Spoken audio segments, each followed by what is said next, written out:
Bueno, ella es Agostina, mi nombre es Carolina. Nosotras dos formamos parte del Laboratorio de Innovación Pública y Social de la Municipalidad de Córdoba y lo que hacemos específicamente es coordinar proyectos para la disminución de la brecha digital en la ciudad.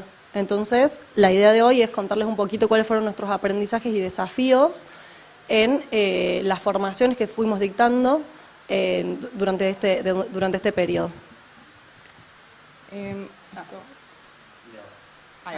Bueno, un poco para contarles cuál va a ser como la agenda o por los lugarcitos que vamos a estar pasando. Primero, una introducción como más teórica de qué es la brecha digital, que la Caro acá nos va a compartir un poco esa parte. Después, cómo la brecha puede ser un limitante en el acceso al trabajo.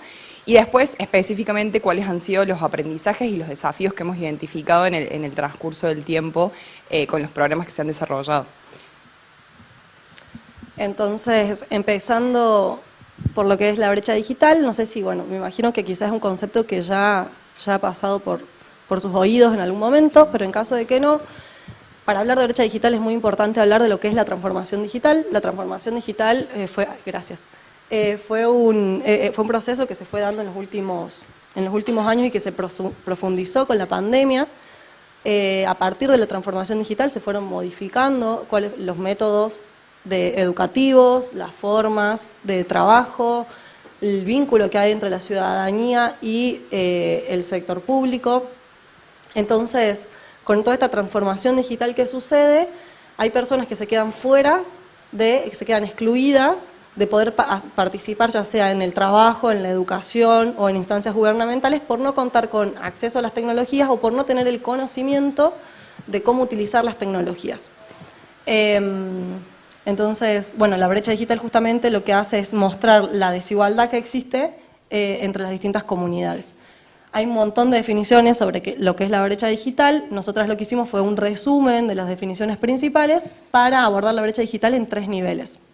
El primer nivel de la brecha digital es la desigualdad en el acceso a la infraestructura de red y también a dispositivos tecnológicos. Esto significa no todas las personas tenemos la misma capacidad de acceder tenemos la capacidad de acceder a Internet o también de contar con dispositivos tecnológicos y hay personas que tienen Internet en sus hogares y sin embargo aún así puede llegar a ser de mala calidad. Eso también es una desigualdad de acceso. Actualmente en el Gran Córdoba, por ejemplo, según el módulo del acceso y uso de las tecnologías que realizó INDEC en realidad en el 4º trimestre del año pasado, se identificó que el 43% de los hogares del Gran Córdoba no cuentan con computadoras, eso es casi la mitad de los hogares, y por otro lado, el 11% de los hogares no cuentan con acceso a Internet. De todas formas, este otro 90% que sí cuenta con acceso a Internet, puede ser que también este acceso a Internet no necesariamente sea de buena calidad. Este sería el primer nivel de brecha digital. El segundo nivel de brecha digital está más vinculado a lo que es el uso de las tecnologías, es decir, yo tengo computadora y tengo acceso a Internet. Ahora, sé utilizar la computadora, sé prenderla, sé apagarla, sé entrar a Gmail, sé entrar a un curso de modalidad, no sé, un curso para capacitarme en algo. Bueno, esta es la parte el segundo nivel de la brecha, que está más vinculado a qué tipo de contacto tienen las personas con las tecnologías. La parte de la desigualdad en el uso también está vinculada a lo que es poder al menos utilizar las tecnologías para la vida diaria. Es decir, por ejemplo, no sé, necesitamos cobrar o hacer una transferencia en el banco, saber utilizar el home banking, saber mandar un mail en caso de que sea necesario por algún motivo, un contacto más diario. Mientras que el tercer nivel de la brecha digital está vinculado a lo que es a la desigualdad en la apropiación de las tecnologías. Ahora, no todas las personas saben cómo utilizar las tecnologías y al mismo tiempo hay personas que saben utilizar las tecnologías al punto de que se apropian de esas tecnologías y las utilizan para mejorar su calidad de vida. Por ejemplo, una persona que sabe programar tiene la posibilidad de acceder a distintos puestos de trabajo que otras personas que no saben programar no pueden. Lo mismo para personas que saben utilizar herramientas o plataformas educativas que de repente pueden apropiarse de eso y utilizarlas para formarse. Entonces, el tercer nivel de brecha digital está vinculado a cuál es el nivel de apropiación de las tecnologías que tienen las personas. Esto como para darles un pantallazo de lo que es la brecha digital y en lo que específicamente nosotras trabajamos con AGOS desde el laboratorio.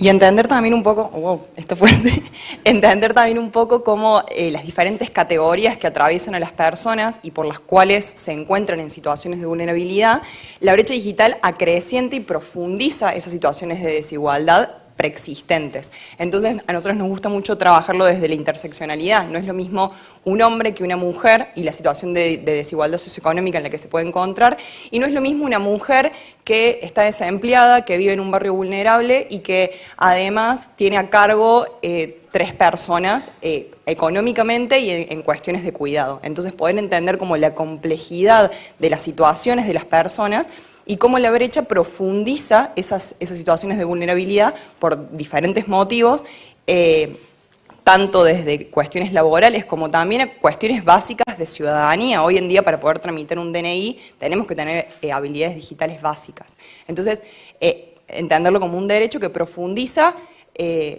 cuestiones mucho más generales y categorías preexistentes. Por eso entendemos que, como conclusión, digamos, el acceso y uso de las tecnologías es una pieza clave de integración social para todas las personas. Ahora bien, específicamente en cuanto a la brecha digital como limitante para el acceso al trabajo, o sea, focalizándonos en el acceso laboral gracias a las herramientas digitales, entendemos que, como decía la Caro al principio, ha habido una transformación digital del mundo que fue acelerada por la pandemia, pero que ya era existente previamente.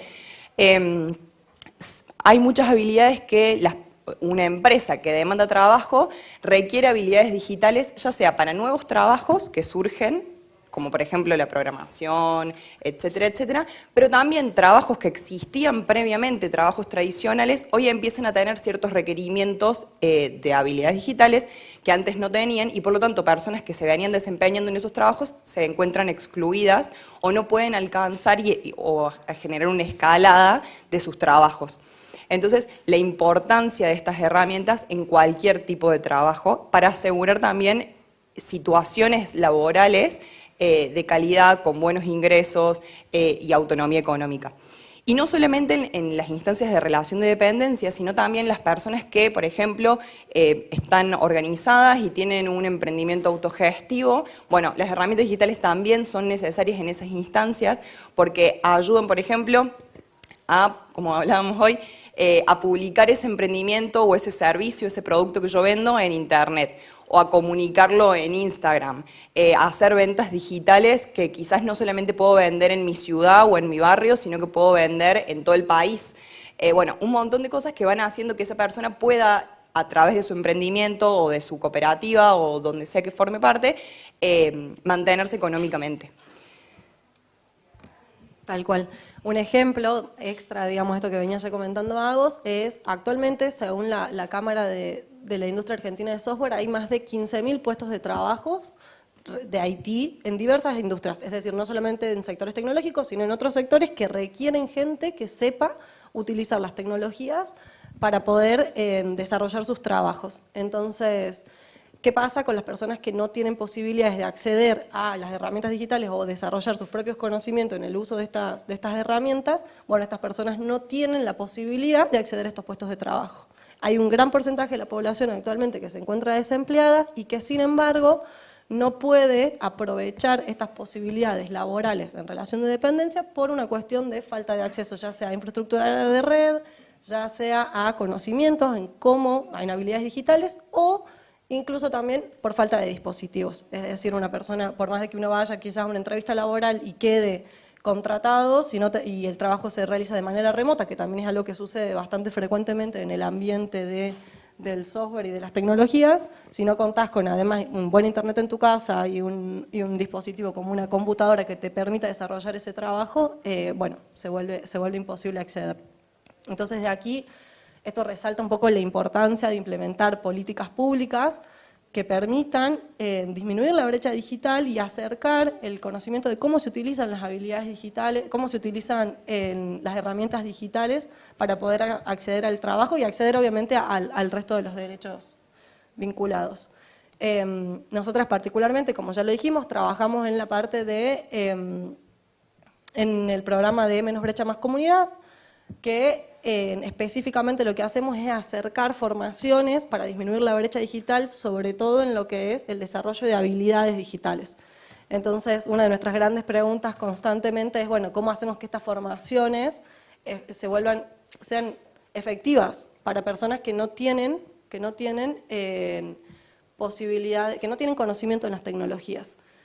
Bueno, en este marco hemos implementado distintos programas del 2021 hasta el momento, venimos implementando distintos programas, bueno, entre ellos, ahí los pueden ver un poco en pantalla, pero el programa en red, el mundo digital accesible, herramientas digitales para impulsar tu emprendimiento, en este caso está vinculado a lo que comentaba recién Agos, no solamente son herramientas para que las personas puedan insertarse laboralmente de manera formal en relación de dependencia, sino también para personas que se encuentran teniendo su propio emprendimiento o espacios autogestivos, puedan digitalizar estos espacios a través de herramientas digitales.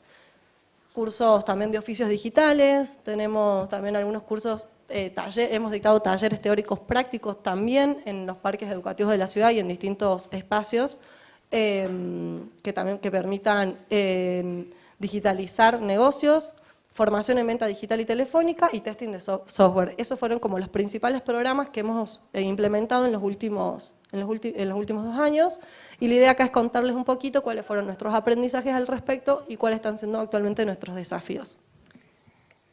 Bueno, inicialmente como aprendizajes, pero que también son aprendizajes de haber logrado vislumbrar una situación y un requerimiento que directamente se asocia a un desafío de cómo poder solucionarlo y cómo poder cubrir esa necesidad.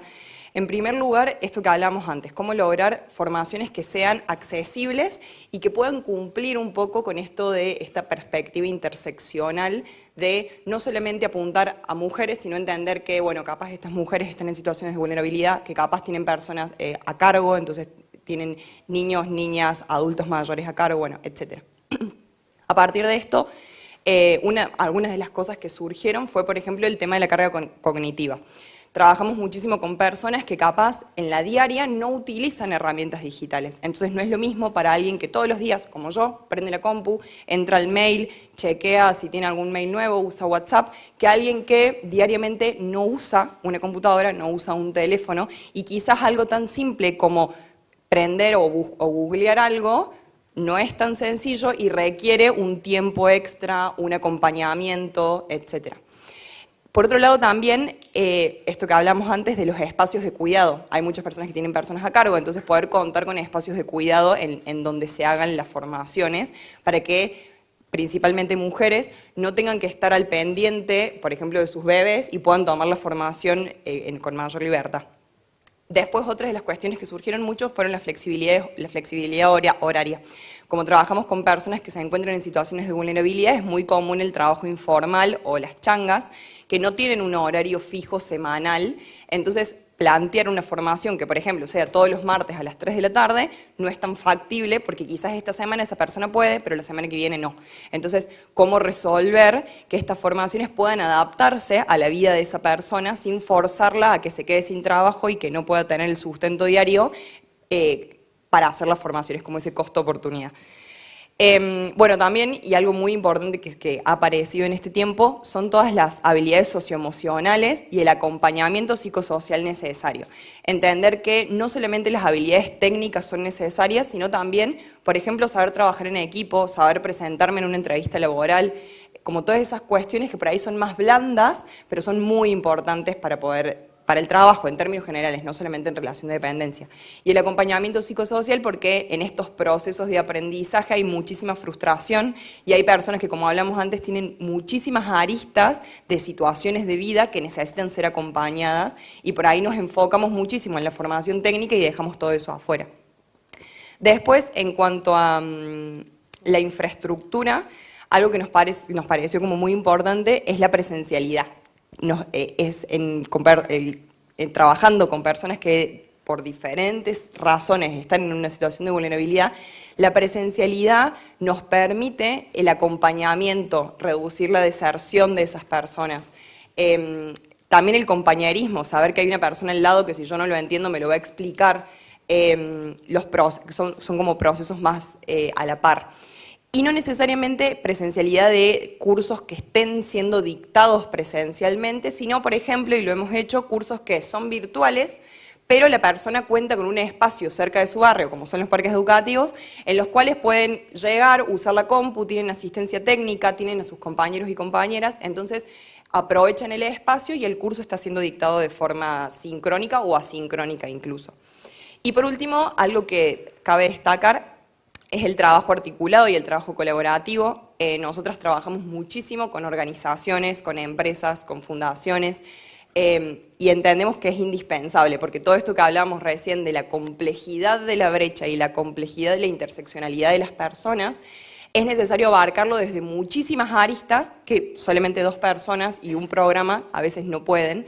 Entonces, poder contar con la ayuda de las organizaciones, de las personas que están en territorio y que trabajan diariamente con diferentes temas, posibilita el poder atacar el monstruo de diferentes lugares. Bueno, y como nombrando algunas de las organizaciones, hemos trabajado con Conecta, con Academia 3E, con DALA, Protagonistas Digitales, consultores de empresas, con universidades, la UNC, la UTN y Altermundi. Sí, quería ahí agregar, ya que estamos, un pequeño ejemplo, que justo lo estuvimos charlando recién ahí arriba. Por ejemplo, una cosa que surgió fue un convenio con Conecta, que es una empresa. Conecta es una empresa que requiere y tiene mucha rotación de personal, entonces requiere constantemente que ingrese gente nueva. Entonces nos dijeron, necesitamos gente que tenga estas habilidades concretas, que están vinculadas a habilidades digitales y también a habilidades socioemocionales. Entonces terminamos haciendo un convenio en el que la empresa nos brinda el contenido de las formaciones, y a partir de eso nosotras podemos acercar estas formaciones a la ciudadanía, ya sea en modalidad sincrónica o sino también trabajando de la mano con los parques educativos o con espacios públicos o también privados y barriales que puedan brindar el espacio con infraestructura de red y con computadoras y con asistencia técnica para que las personas puedan realizar estas formaciones y después tengan posibilidades de insertarse laboralmente en la propia empresa. Justo estamos ahora en el proceso de finalizar la segunda edición ya de eso, que bueno, que la verdad que salió bastante bien, pero es un ejemplo de trabajar articuladamente entre el sector público y sector privado en este caso. También hemos hecho muchas actividades vinculadas al trabajo colaborativo con fundaciones y organizaciones territoriales. Pero bueno, todo lo que comentó Agos de aprendizajes que hemos tenido, también tenemos un montón de desafíos, siempre bueno, hay cositas que se pueden mejorar. Entre esas cosas, uno de los grandes problemas que tenemos es la difusión de las iniciativas. Generalmente nos cuesta mucho encontrar estrategias de comunicación que permitan que las formaciones que estamos dictando lleguen al público objetivo, porque dado que es un público objetivo que generalmente no está vinculado, no tiene llegada tecnológica y digital, por ende se vuelve un poco más complejo, y de ahí la importancia de articular con organizaciones territoriales, referentes barriales y gente que pueda tener una llegada más cercana al territorio. Lo digo muy rápido esto porque ya estamos fuera de tiempo, pero después vinculado al diseño de las formaciones, también estamos teniendo siempre problemas de esto de cómo hacemos para que sean efectivamente adaptadas y focalizadas a la población a la que queremos abordar, para que no haya tanta deserción en las formaciones que dictamos. Por otro lado, articular con el sector privado y con los otros sectores para poder hacer que efectivamente estas formaciones se traduzcan en mejoras económicas de las personas. Y por último, consolidar un sistema de articulación entre todos los sectores que están trabajando sobre la problemática para poder abarcar la problemática de la manera más integral posible. Bueno, y ahí hay algunas conclusiones, pero es un poco más de lo que venimos charlando hasta ahora, así que muchísimas gracias. Muchísimas gracias a ustedes.